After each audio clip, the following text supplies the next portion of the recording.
শুরু হলো এক্সট্রিম লাদাখ ভ্রমণের তৃতীয় পর্ব, পদুম থেকে ফটুলা লোক।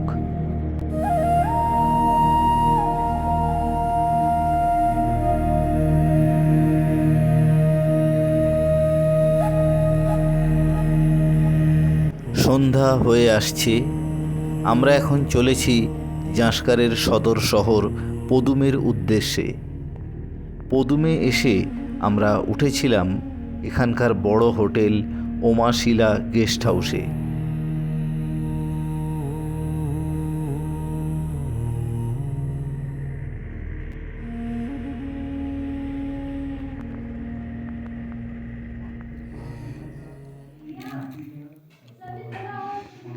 পদুমে ওমাশিলা গেস্ট হাউসের ডাইনিং হল,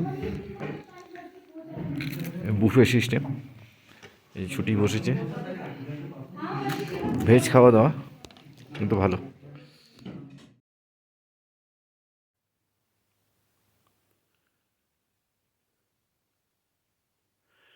পদুমে হোটেলের ঘর,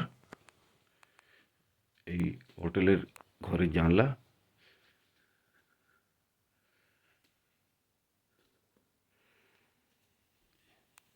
জানলার চিটকিনিটা খুলতে হবে, তবে ভিউটা বোঝা যাবে।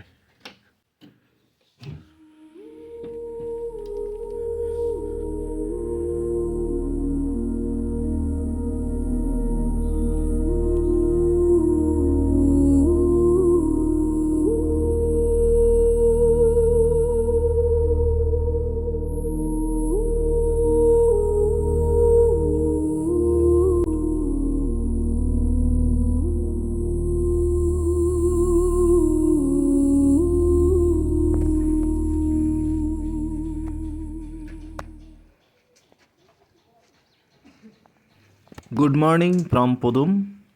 আমরা গতকাল রাতে ছিলাম এই ওমাশিলা হোটেলে, সামনের দোতলার এই ঘরেই আমরা ছিলাম। এখন বাজে সকাল 8:30। আমরা এখানে ব্রেকফাস্ট করে নিই, তাড়াতাড়ি এখান থেকে বেরিয়ে যাব।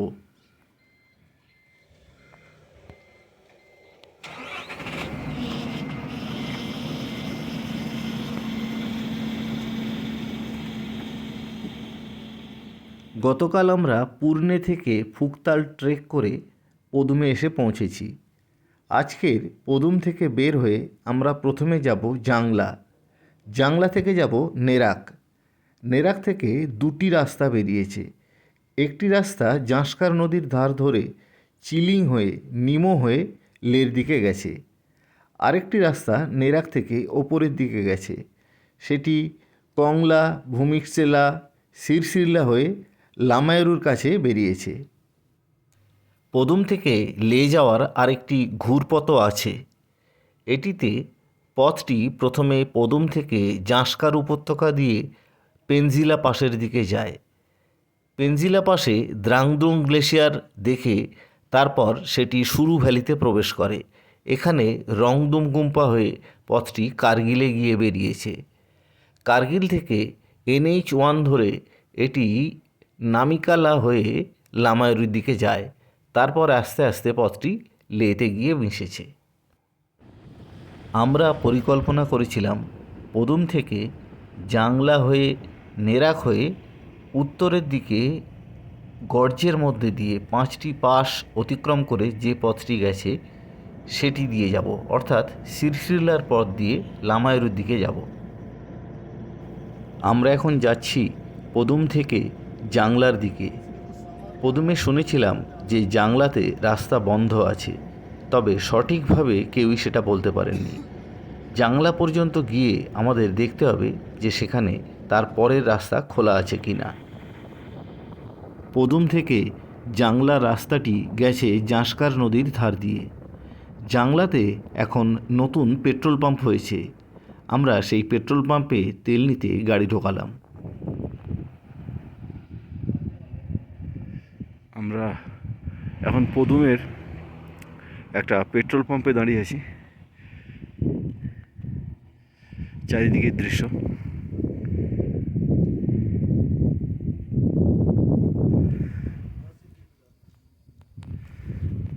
এখানে তেল নেওয়া হচ্ছে গাড়ির। কেটে কেটে আসছে।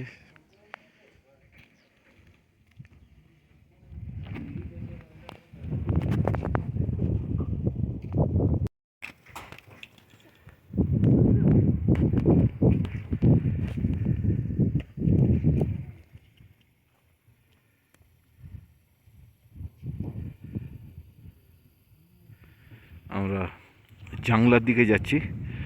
রাস্তা খোলা আছে কিনা কিছুটা আনসার্টেন। আমরা নেরাক পর্যন্ত গিয়ে তারপর সিঙ্গেলা সিরসিল্লার রাস্তা ধরবো। ওই রাস্তা বন্ধ থাকতে পারে। জাংলা পর্যন্ত গেলে তবে বোঝা যাবে যে কী কন্ডিশন। ঠিক আছে, সিচুয়েশন ওয়াইজ সেইভাবে ব্যবস্থা নেওয়া হবে।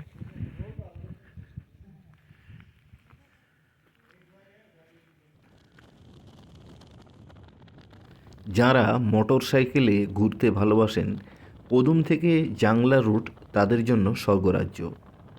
এখানে মুখের সামনে 180 ডিগ্রিতে সাদা তুষার শুভ্র পাহাড় দেখতে পাওয়া যায়। তার দিকে সোজা চলে গেছে কালো পিচের রাস্তা।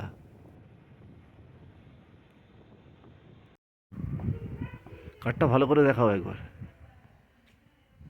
এখন অফিসারের সঙ্গে কথা বলি না, বলছেন আমাকে ওয়েট করতে বলেন বাইরে।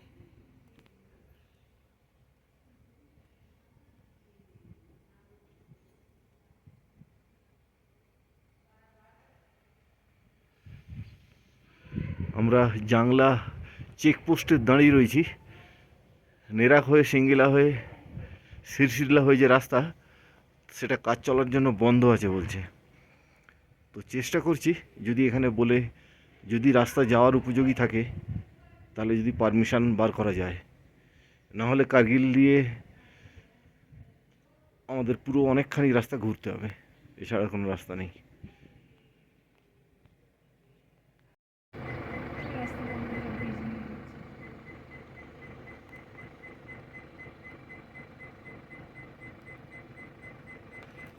এই জাংলা চেকপোস্ট, এখান থেকে আমাদের যাওয়ার কথা, কিন্তু সামনে রাস্তা বন্ধ, ব্রিজ ভেঙে গেছে। আমরা এসপি সাহেবকে ফোন করার চেষ্টা করলাম, কিন্তু আমাদের ছেড়ে দিয়ে ওনার আমাদের কোনো লাভ নেই, কারণ ব্রিজ ভাঙা আছে। আমরা এগোলেও কিছু দূর যাওয়ার পর আর যেতে পারবো না, সুতরাং আমাদের কার্গিল দিয়েই যেতে হবে।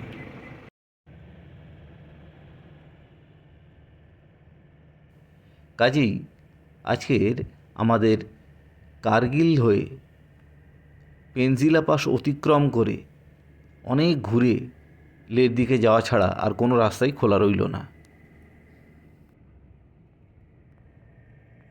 পদুম থেকে জাংলা 1 ঘন্টার পথ, সুতরাং এখানে যাওয়া এবং আসা মিলিয়ে 2 ঘন্টারও বেশি সময় নষ্ট হলো। কিন্তু এই অপূর্ব সুন্দর রাস্তা দেখার সৌভাগ্য তো হলো।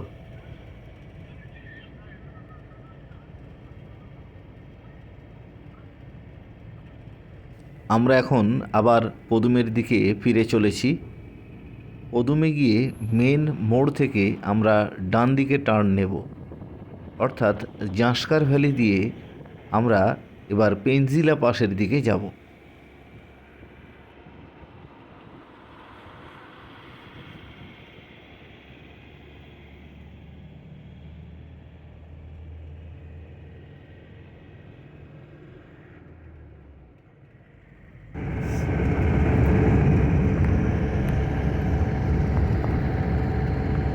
এখান থেকে লক্ষ্য করলে দেখতে পাওয়া যাচ্ছে সামনে পেনজিলা পাসের রাস্তা এঁকে বেঁকে ওপরের দিকে উঠেছে।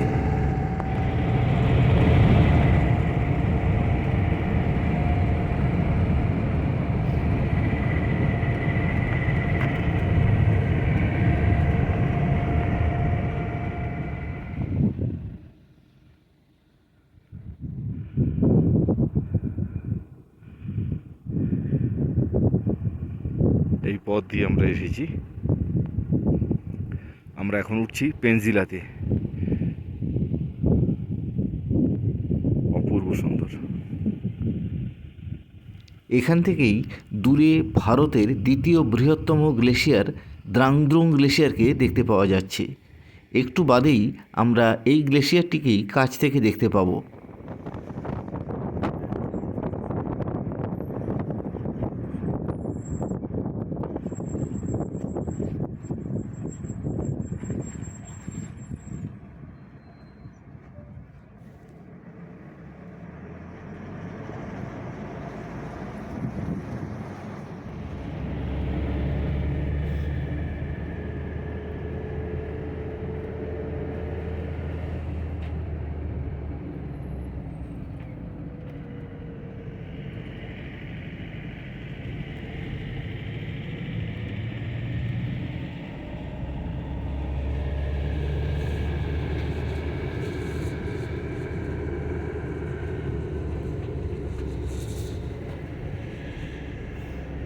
আমরা এখন উঠছি গেটওয়ে অফ জাঁসকার পেনজিলার ওপরে। আমরা প্রায় পৌঁছেই গেছি।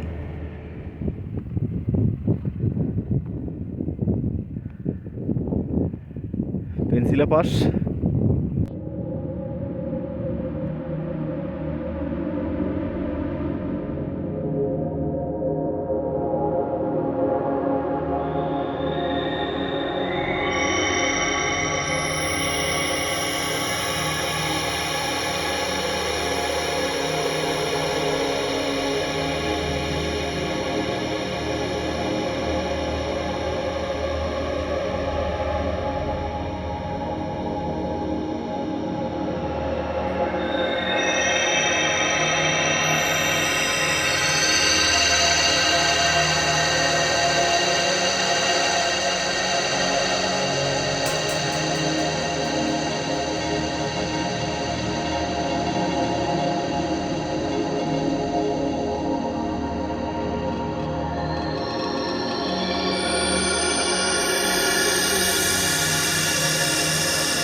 দূরে পাহাড়ের ওপরে দেখতে পাওয়া যাচ্ছে রংদম গুম্পা। এরপর থেকে শুরু হবে সুরু নদীর উপত্যকা।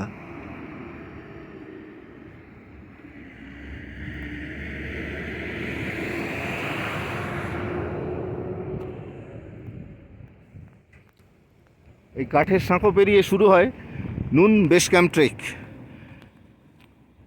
তো আমরা তো এখন নুন বেস ক্যাম্প ট্রেকে যাব না, এখান থেকে সুরু নদীর একটা ভিউ পাওয়া যায়, সেই ছবিটা তুলে ফিরে আসব।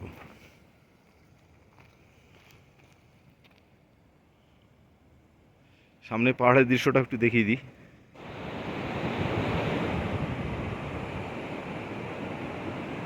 নিচে দিয়ে বয়ে চলেছে সুরু নদী, অনেক ডেপথ।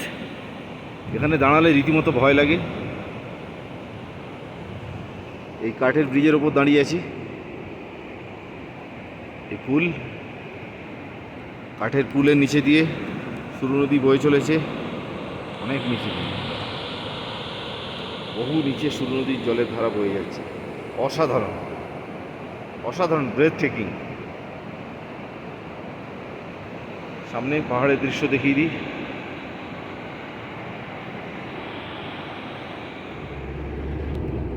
আমরা এবার কার্গিল শহরের কাছাকাছি এসে পড়েছি। শহরের মধ্যে না ঢুকে এই একপাল ব্রিজ পেরিয়ে আমরা NH1 অর্থাৎ শ্রীনগর লে হাইওয়েতে গিয়ে উঠব। পেনজিলা পাস ক্রস করার পর থেকেই সুরু নদী আমাদের সঙ্গে চলে এসেছে এই কার্গিল শহর পর্যন্ত। এই রাস্তার ওপরই একটি ভিউ পয়েন্ট আছে, যেখান থেকে সুরু নদী আর কার্গিল শহরকে একসঙ্গে দেখতে পাওয়া যায়।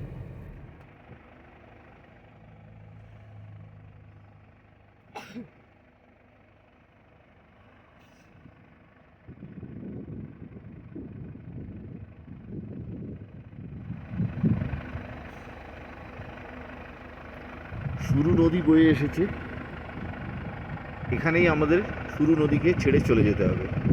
Last viewpoint of Suru river. এরপরে খালসির একটু আগে আমরা সিন্ধু নদকে পাবো।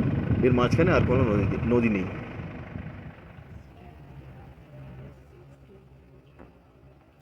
আমরা কার্গিল থেকে প্রায় 45 কিলোমিটার এগিয়ে চলে এসেছি NH1 ধরে। এখন আমরা রয়েছি মোলবেক বুদ্ধর সামনে। একে বামিয়ান বুদ্ধ অফ লাদাখও বলা হয়। এর উচ্চতা সমুদ্রপৃষ্ঠ থেকে 11,500 ফিট। লেখা থেকেই বোঝা যাচ্ছে এটি নির্মাণ করা হয়েছে কুষাণ যুগে, খ্রিস্টজন্মেরও 100 বছর আগে। অনেক আধুনিক ইতিহাসবিদ অবশ্য মনে করেন এটি 8th সেঞ্চুরিতে নির্মিত। রাস্তার পাশেই একটি উঁচু টিলাকে রক কাট রিলিফ পদ্ধতিতে কেটে 30 ফুট উঁচু এই বিশাল বুদ্ধ মূর্তিটি নির্মাণ করা হয়েছে। এটি একটি দণ্ডায়মান মৈত্রেয় বুদ্ধের মূর্তি।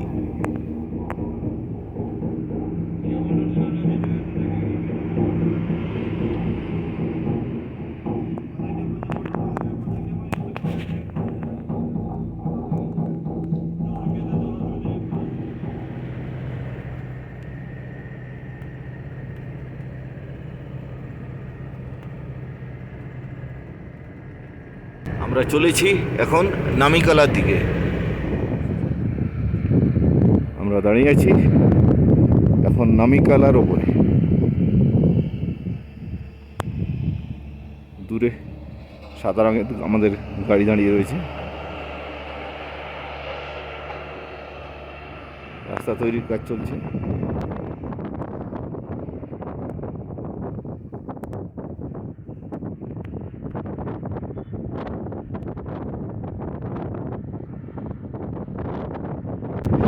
নামিকালা ভিউ পয়েন্ট।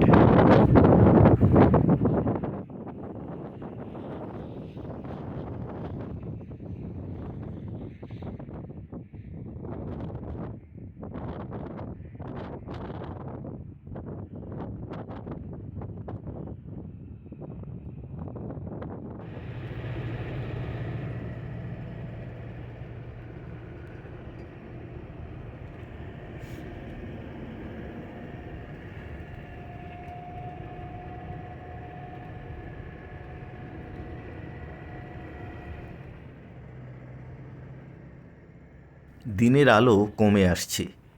আমাদের হাতে আজ আর বেশি সময় নেই। ভোরবেলা পদুম থেকে বেরিয়ে কার্গিল পর্যন্ত আসতে আমরা 230 কিলোমিটার পথ অতিক্রান্ত করে ফেলেছি।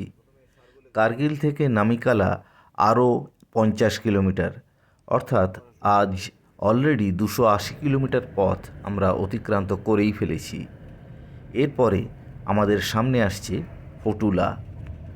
রাতের অন্ধকারে আমরা ফটুলা ক্রস করার ঝুঁকি নিলাম না। আমরা তাই ফটুলার আগে কোনো এক গ্রামে কোনো হোমস্টেতে রাত কাটাবো মনস্থির করলাম।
গুড মর্নিং ফ্রম ভিলেজ ফটুলা লোক। গতকাল আমাদের কপাল ভালো যে সন্ধেয় এই গার্ডেন হোমস্টে আমরা খুঁজে বের করতে পেরেছিলাম। গতকাল রাতে এখান থেকে স্টার গেজিং করতে গিয়ে আমাদের শুতে বেশ দেরি হয়ে গেছে। গার্ডেন হোমস্টে ফটুলার আগে এই ঘরে আমরা রাত কাটিয়েছিলাম। দেয়ালের পেছনে এই ছবিটি হোমস্টের যিনি মালিক তার মেয়ের আঁকা। সুন্দর কোটেশনও লেখা রয়েছে।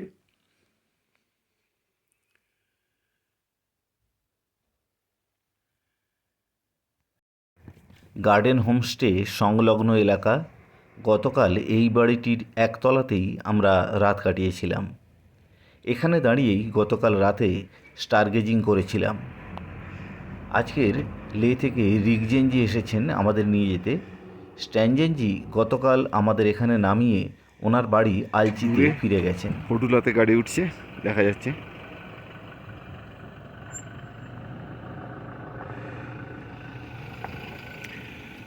আমাদের আজকে গাড়ি চেঞ্জ, ইনোভা এসে গেছে।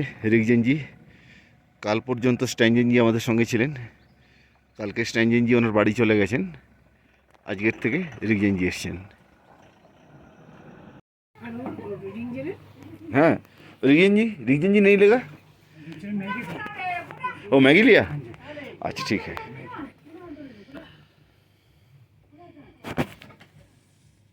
ब्रेकफास्ट এসে গেছে।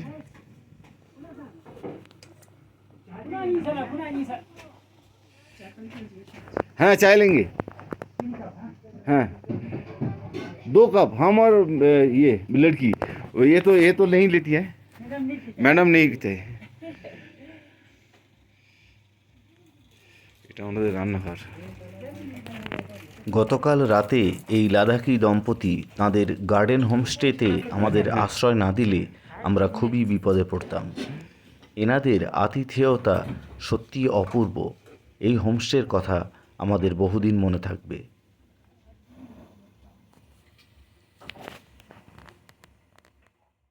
হোমস্টে থেকে বিদায় নেওয়ার আগে আমরা ওনাদের সঙ্গে একসাথে ছবি তুললাম।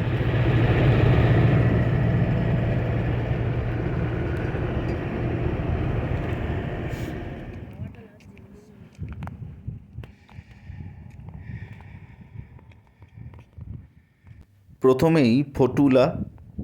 শ্রীনগর লে হাইওয়ের দুটি পাসের মধ্যে উচ্চতম পাসটি হলো ফটুলা। এর উচ্চতা 13,500 ফিট। আমরা ফটুলা পাসের উপরে উঠেছি, উচ্চতা 13,479 ফিট। এটাই শ্রীনগর লের হাইওয়ের সবচেয়ে হাইস্ট পয়েন্ট।